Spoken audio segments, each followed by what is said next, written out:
This is Woody Akademiks, and now this story that we first reported is now picking up some legs. Now, the New York Times is now also running this story. Now, it's about the finger gun king, Bobby Shmurda. Now, if you don't know, he's actually arrested on charges of conspiracy to commit attempted murder, sell drugs, also gun charges, and also drug charges. Now, pretty much he's been speaking out and also speaking out through family members to the media. Now, he did an interview with Billboard magazine, and in that interview, he said, listen, man, the judge and the DA, they hate us. Epic, they're not going to bail me out. I mean, nobody came to visit me. And to be real, like, I just want to be back free. Now, to the New York Times, and this is through his family and friends, where they're speaking to the New York Times, he basically said, man, he wants to get out of his deal with Epic Records. Now, if you guys don't know, he actually signed a lucrative, well, somewhat lucrative deal with Epic Records.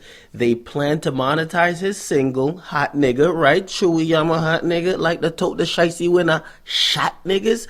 Now they're going to monetize that, and this is how they sweeten the deal. Because what usually gets people to sign to record labels is the sweetener, right? Because, yeah, the coffee is cool, but when you add a little sweetener in it, oh my God, that's just the bomb.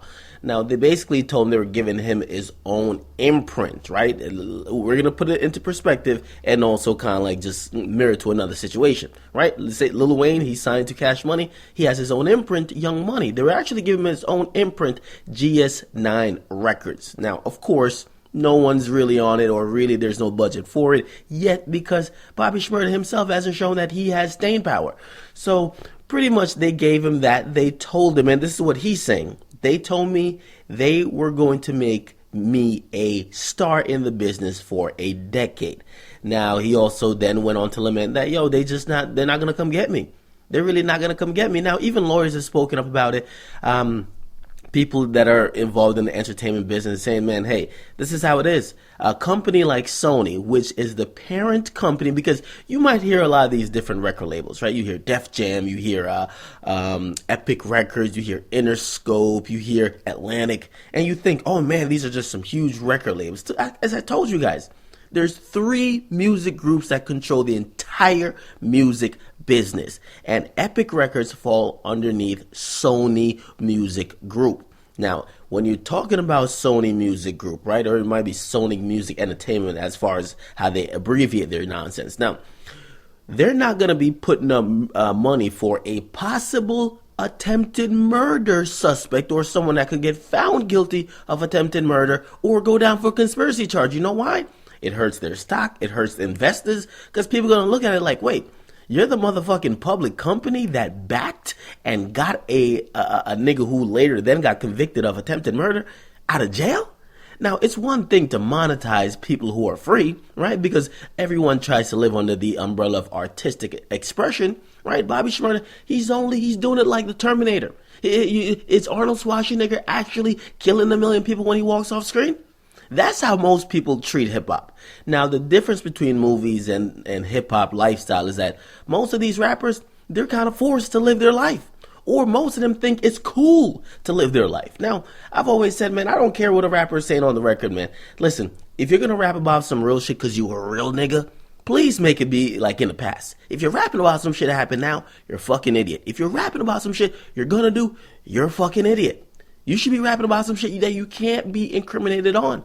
You got to be rapping about this shit that's not your lifestyle anymore. You're now a rapper. So, unfortunately, it seems that he desperately wants to come out. His mom is even giving statements like, oh, man, they told us and they promised us they were going to change our lives. They clearly can't. Apparently, the lawyer and some of the executives for Epic Records, Sha Money Excel, the same one 50 Cent called out, he hasn't visited Bobby Shmurda. And when actually petitioned to get a statement on Bobby Shmurda, he says Sony has forbade him to actually give any statements on the Bobby Shmurda case. Pretty much nobody from Epic Records will be commenting, because if, number one, he gets off free, they want to work with him, right? Number two, if he's found guilty, they don't want to say they back somebody who was found guilty of attempted murder. So, what do you guys think, man?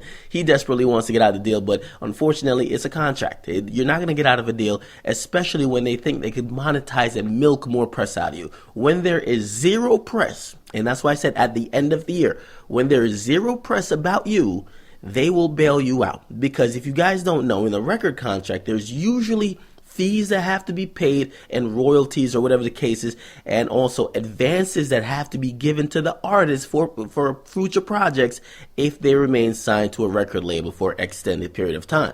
So when going over the books, that the record label might say, hey, since this artist isn't doing anything, rather than us having to keep giving this person an advance, which an advance is really a loan, rather than us having to still pay him, let's just end all ties and we'll end the contract.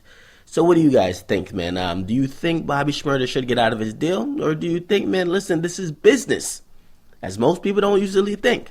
And I know there's people thinking, yo, well, they capitalize so much off him doing that. And I even think that too, right? Because I think they definitely misled him. But if you think about it, man, it's a music business. This is the business of music. And unfortunately, a lot of people get in there without understanding. And that's why you got to blame the people around him who weren't advising him right. And we even seen like his managers who came out and said, hey, we tried to help him, but he didn't want that help. And maybe actually now he'll listen to those people and maybe he'll reach out and get whatever bail that they were trying to offer him. Because right now, him being in jail is definitely not a good thing. Get in the comment box. Make sure you guys like. Definitely subscribe. It's your boy DJ Akademiks. I'm out.